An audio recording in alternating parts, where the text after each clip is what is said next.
yemek sonrası bakımımızı yapıyoruz. Bir şey gördü o. Ne gördün? Ne gördün? Evet, gidiyor artık. Hadi bakalım.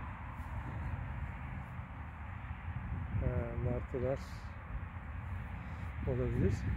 Annecik, hadi bakalım. Afiyet olsun. Hadi bakalım, şifa olsun sana. Hadi güzelim benim.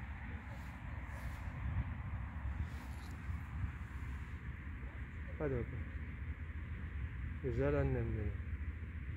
Yavrularını kazasız belasız büyüttü. Aferin. Aferin bana. Hadi bakalım. Afiyet olsun.